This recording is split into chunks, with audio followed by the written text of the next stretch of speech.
Welcome back to News Talk. Exactly 15 before the hour now. A vigil is being held tonight at the Deanwood Metro Station. Community leaders and others coming together to mourn the death of a teenager who was killed on the platform there over the weekend and to call for an end to senseless gun violence. Ron Moten is helping to organize the event on behalf of his organization, The Art of Peace. He's here now. We'll talk about the T-shirt. Thank you for coming in. Thanks for having me. Good to have you here. I'm sorry it's under these circumstances. Yes. Can you tell us about tonight's event? Talk to us about what led to the death of an innocent and promising young teen. Well, we don't have all the information, but whatever it was senseless. It wasn't like this young man was in a gang or a crew or selling drugs or anything like that. And we have to educate our young people to think before they move. You know, people are dying from senseless violence. You know, one time in this city, a lot of the violence was over drugs and territory. A lot of times now it's over females and why you looking at me, or he got on fresh shoes and I want him. It's over petty things. So we have to really educate our young people that this is, and adults. Why do you say at one time? Well, because that was the old DC. Like, you had a drug industry. You had people with a lot of beefs, you know. I mean, we still have conflicts in our communities, but you don't have the type of conflicts that we had in the 80s and 90s, right? And now we're seeing some of the things come back that were gone in DC, that were eliminated from the time period where the community, the government aggressively dealt with violence from 2004 to 2010. So some of those behaviors are coming back, and we need to get right on it. Was it a stray bullet, as best we know? From what I understand, no, it was meant for him. That's what I understand. And his mother and his sister were right there. And to me, that says a lot. What can make you mad enough, whether I say something to you or not? What can make you mad enough, angry enough to just do something? And that's one of the reasons why we're having the vigil. When a family called Robert Branham and he reached out to me, asked me to help with the vigil, hurt people hurt people. So vigils are for the family, to help them heal, the community, and put out a message that we can no longer tolerate this. Because when people are grieving, if they don't get counseling, if they don't get people to absorb that pain, a lot of times the pain comes out in a negative manner.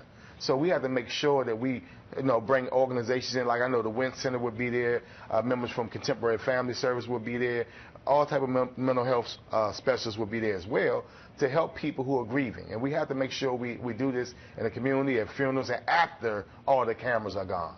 Grab a pencil, because in a moment we'll talk about the when and where, the information about tonight's vigil for those of you interested in attending or telling friends about the event. Also, dial or dial the number here, or simply write down or call in if you want to join our conversation with Ron Moten, community activist in the district. 703-387-1020 is the number here.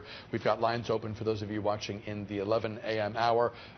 If you have thoughts about the topic we're discussing here now, we would love to make you part of the conversation. Again, our number is 703-387-1020.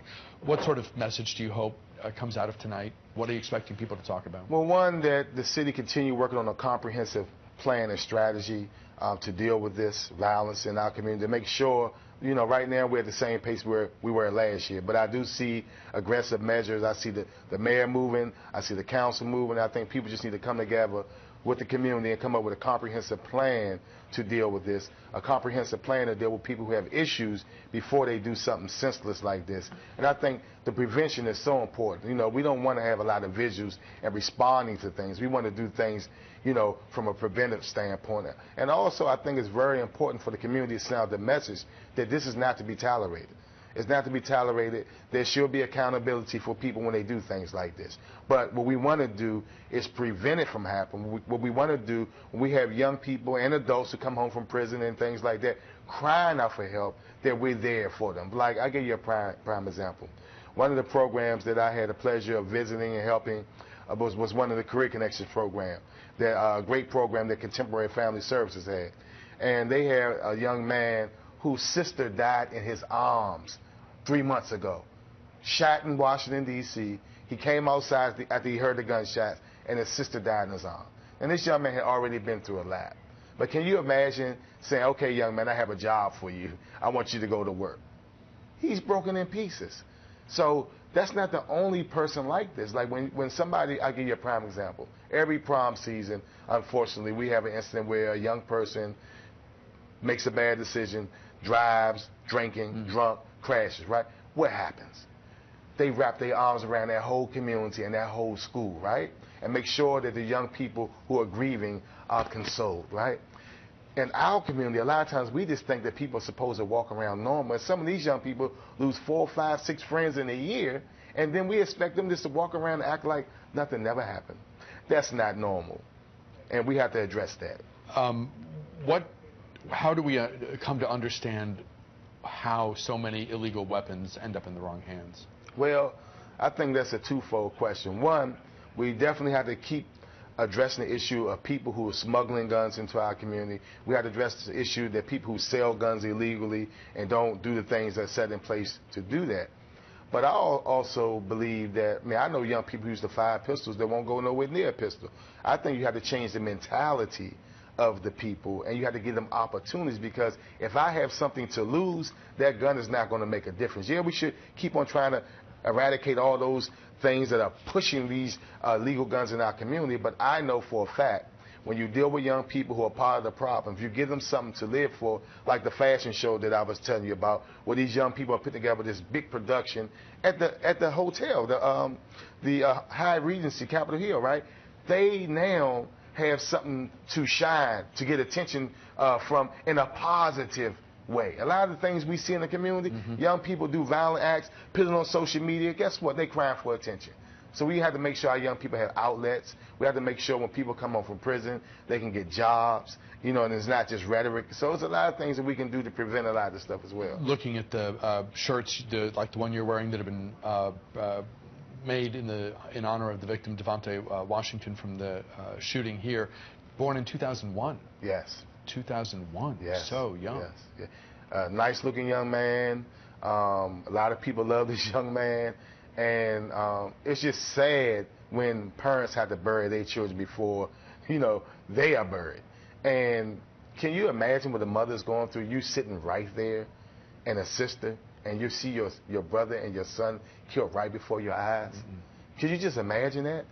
And we are seeing a lot of senseless. This is not the first time this happened on a train. It happened at Anacostia Station. Somebody came on the train with a gun. So I just hope that the chief of police, the mayor's office, everybody aggressively continues to deal with this. I know I was in a meeting the other day with leaders and agencies who are coming up with a strategy to present to the mayor about Safer, Stronger D.C., a committee that she put together. And I know that Mr. McDuffie and the council, they put together a piece that I believe is the NEAR Act, and they're trying to put some things in place. So I think if everybody comes together, and the community definitely has to do its part, because it's not just about the government. Perfect segue to for our final minute. Okay. Talk about who will be at the rally tonight, who will be at the vigil, and where, when. Give us the general information. So it will definitely be at the Deanwood Station. Countless community activists are coming out.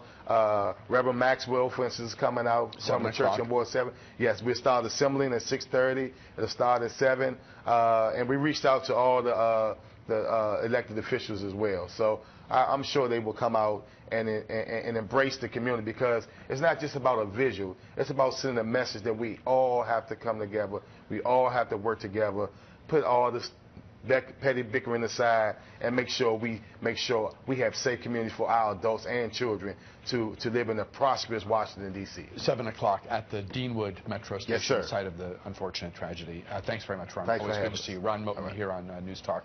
We'll take a break here. We're back with a program note after this.